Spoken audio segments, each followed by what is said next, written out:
This episode unpacks the reconstruction of a Mesopotamian clay loom, a pivotal tool behind ancient textiles and trade.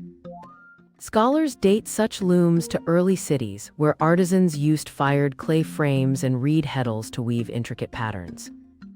The build starts with a sturdy base kiln-fired brick frame with grooves for warp threads and a shuttle track. Challenges include aligning tension, sealing against moisture, and reproducing historically accurate dyes and wool spun on drop spindles.